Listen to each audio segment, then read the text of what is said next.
Hello दोस्तों, मैं ध्रुव कुमार यादव आप सभी का एक न्यू वीडियो में स्वागत करता हूं।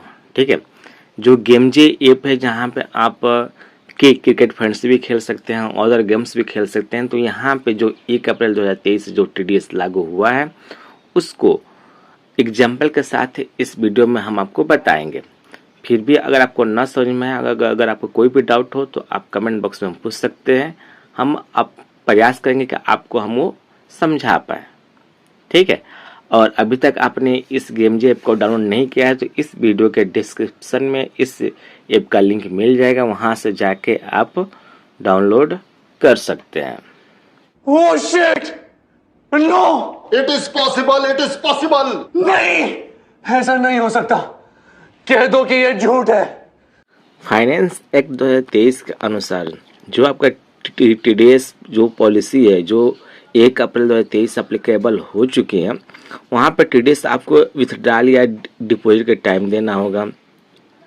30% TDS कोई भी अगर आपका पॉजिटिव नेट इवनिंग होता है विथड्रॉल के टाइम पे तब आपको पे करना होगा।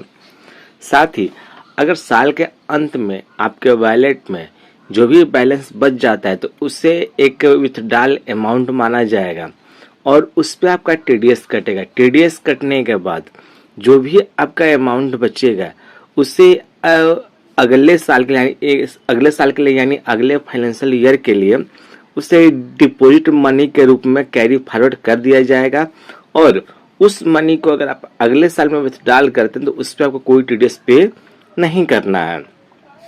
यहाँ पे नेट विनिंग जो कैलकुलेट करने का फॉर्मूला है वो है कि आपका total withdrawal minus total deposit in a financial year. Financial year आपका 1 अप्रैल से 31 मार्च के बीच के टाइम को फाइनेंशियल ईयर कहा जाता है। कैसे कैसे लोग रहते हैं यार यहाँ पर। चलो तुमको पागल कुत्ते का गाड़ी उठा के ले जाएगा, बता रहे हैं हम। 1 अप्रैल 2023 से पहले TDS कैसे लगता था? आप जानते हैं कि जब आप 10,000 या उससे ज्यादा विन करते थे तब आपका TDS कटता था 1 अप्रैल 2023 से पहले और वो TDS ऑटोमेटिकली कट के आपके वॉलेट में आता था। हाय ओके।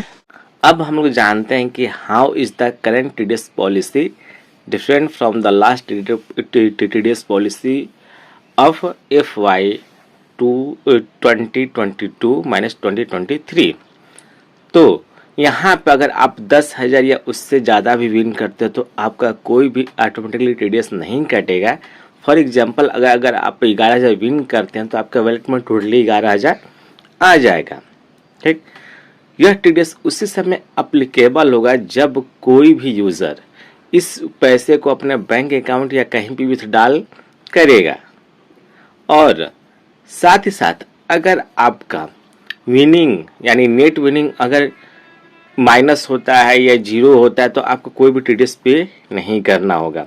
साथ ही नीचे आप देख सकते हैं कि जो भी आपका जो फाइनेंस एक्ट बिल आया हुआ था तो उसको गेमजे ने जितने भी अच्छे तरीके से समझा था उसके अनुसार उसने यहाँ पे समझाया हुआ है। अगर इसमें कोई भी अगर थोड़ी सी चेंज होती है या इन फ्यूचर गवर्नमेंट के द्वारा कोई भी अगर चेंज किया जाता है तो यहाँ से भी ये चेंज हो जाएगा। कौन है ये लोग, कहां से आते हैं? चलिए यह TDS कैसे कटेगा उसको हम लोग कुछ एग्जाम्पल या सिनेरियो के साथ समझ लेते हैं। ठीक है, पहला है कि अगर आपका नेट विनिंग 0 से ज्यादा है तो आपका TDS विथड्रॉल के टाइम पे कटेगा। एग्जाम्पल के तौर पे मान लीजिए कि आपका एक फाइनेंशियल ईयर में विथड्रॉल 5,000 है, डिपॉजिट आपका 10,000 है। अगर इसमें से आप 7,000 अगर जो आपकी विनिंग अगर वो 7,000 अगर आप विथड्रॉल करना चाहते हैं तो यहाँ पर जो टोटल विथड्रॉल है फाइनेंशियल ईयर में A हो गया, टोटल डिपॉजिट B हो गया, जो आप अमाउंट विथड्रॉल करना चाहते हैं वो C हो गया और यहाँ पे जो नेट विनिंग है वो हो जाएगी आपका A + C - B यानी 2,000 और 2,000 पे आपको 30% का टैक्स कटेगा जो कि आपका होगा 600 और यह आपके बैंक में 6400 रुपया आएगा। आपसे बेटर उम्मीद किए थे हम। और यहाँ पे 0 TDS जब भी आप विथड्रॉल करेंगे उस समय आपको जीरो मतलब बिना टीडीएस का भी विथड्रॉल कर सकते हैं। कैसे कि अगर आप 5,000 तक का ठीक विथड्रॉल करते हैं, जो कि आपकी डिपॉजिट मनी है, ऊपर आप डिपॉजिट मनी आपका 10,000 है, जैसा कि आप देख रहे हैं ठीक। अगर पहले आपने 5,000 निकाल लिया, फिर अगर आप 5,000 ही निकालना चाहते हैं ठीक है, तो उस पर आपको कोई टीडीएस नहीं देना होगा, क्योंकि 5,000 प्लस 5,000 आपका डिपॉजिट टोटल 10,000 ही हो रहा है ठीक है। जबकि आपका विथड्रॉल के टाइम पे जो नेट विनिंग है वो पॉजिटिव होनी चाहिए। फॉर एग्जांपल के लिए कि टोटल विथड्रॉल आपका फाइनेंशियल में 5,000, डिपॉजिट 10,000 जो कि बी है, आप अमाउंट जो विथड्रॉल करना चाहते हैं वो सी है, तब यहाँ पे ए प्लस सी माइनस बी के अनुसार ये आपका जीरो हो गया। तो यहाँ पे आपको कोई भी टीडीएस पे नहीं करना है अगर आपकी नेट विनिंग अमाउंट जीरो होती है। चलिए हम लोग चलते हैं दूसरे एग्जाम्पल या दूसरे सिनेरियो की तरफ।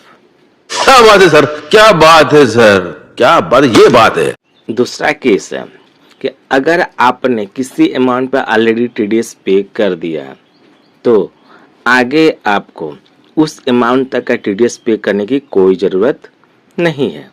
एग्जाम्पल के लिए टोटल विथड्रॉल मान लीजिए आपका एक साल में 20,000, डिपॉजिट 20,000। अगर आपने टीडीएस पे ये आपने पे किया 1,800 ठीक, यहाँ पे 6,000 आपकी नेट विनिंग हुई, तो यहाँ पे आपने ये 1,800 पे कर दिया। इस केस में ठीक है, जब तक नेट विनिंग आपकी 6,000 के पार नहीं होगी तब तक आपको कोई टीडीएस पे नहीं करना है, क्योंकि आपने 6,000 तक का 1,800 टीडीएस पे कर दिया है ठीक है। इस केस में भी आपका जीरो टीडीएस विथड्रॉल अमाउंट हो सकता है। अगर आप 6,000 तक विथड्रॉल करते हैं तो कोई टीडीएस पे नहीं करना है।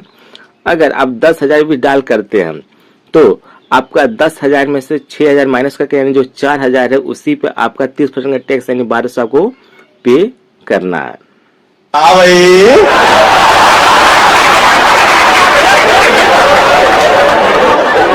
कैसी लगी आगे स्वाद।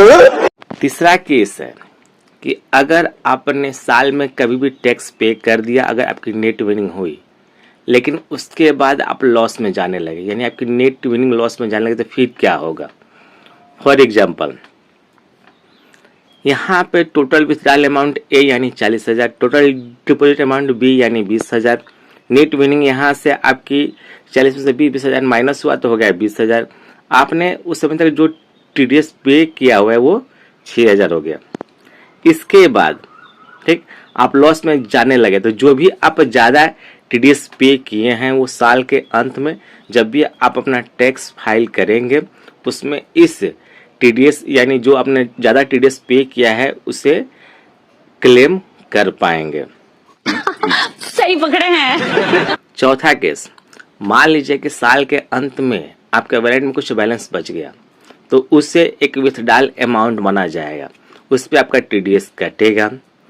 जो टीडीएस कटने के बाद जो भी आपका पैसा बचेगा वो अगले फाइनेंशियल ईयर के लिए एक प्रकार से वो डिपॉजिट अमाउंट का काम करेगा और इस पर आपको कोई टीडीएस पे नहीं करना है।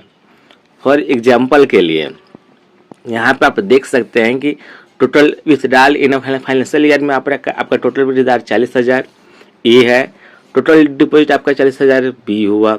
आपने जो टीडीएस पे किया इनिशियली जब आपकी नेट विनिंग 5,000 थी तो यहाँ पे ये 1,500 हो गया, और आपके अगर 31 मार्च तक आपके में जो बैलेंस 30,000 बच गया ठीक है, तो ये इस पर टीडीएस इस प्रकार से कैलकुलेशन होगा कि टोटल विथड्रॉल यानी जो आपका बचा हुआ वह भी एक विथड्रॉल अमाउंट ही माना जाएगा जो 30,000 बचा हुआ है। तो यहाँ पर 70,000, डिपॉजिट 40,000, नेट विनिंग 30,000 आ गया। इस पे आपको ये टैक्स पे करना होगा जो 9,000 हो गया। आपने उससे पहले जो टीडीएस पे किया है सी यानी 1,500, फिर यहाँ से 9,000 में से जो आपने टीडीएस पहले पे कर दिया है उसको माइनस कर दिया जाएगा, यानी बच गया ये आपका 7,500।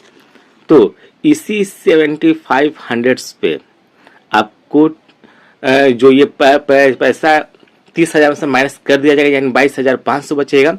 ये आपको अगले साल के लिए डिपॉजिट अमाउंट का काम करेगा और इस पे आपको कोई टीडीएस पे नहीं करना है। अगर 22,500 रुपया है, अगर आप उसे अगले साल में निकालते हैं तो आपको कोई भी टैक्स पे नहीं करना है। कोई सेंस है इस बात की? स्पेशल नोट, अगर आपके टेबल पे यानी फाइनेंशियल ईयर के अंत में आपके टेबल पे किसी पर कोई अमाउंट बचता है तो उससे अगले साल का स्टार्टिंग बैलेंस नहीं माना जाएगा। Oh shit! No! It is possible, it is possible. नहीं, ऐसा नहीं हो सकता। कह दो कि ये झूठ है। जैसा कि अभी आप स्क्रीन पे देख रहे हैं कि सिंपल टीडीएस कैलकुलेटर, इसके माध्यम से आप अपना टीडीएस खुद भी कैलकुलेट कर सकते हैं। ठीक है, यानी टोटल विथड्रॉल, यानी एक साल में, एक फाइनेंशियल ईयर में टोटल विथड्रॉल कितना, टोटल डिपॉजिट कितना, आप कितना विथड्रॉल करना चाहते हैं उस पर कैलकुलेट कर सकते हैं। नेट विनिंग के लिए आपका A+C - B और जो आएगा उससे आपको 30% का टीडीएस। मस्त प्लान है। उम्मीद है कि आपको यह जानकारी पसंद आएगी। पसंद है तो वीडियो को लाइक कीजिएगा, वीडियो को कमेंट भी कीजिएगा, वीडियो को शेयर भी कीजिएगा और कोई भी डाउट हो आप अपने इस कमेंट बॉक्स में पूछ के क्लियर कर सकते हैं। तब तक के लिए हम मिलते हैं अगली वीडियो में। Thank you. जय हिंद, जय भारत।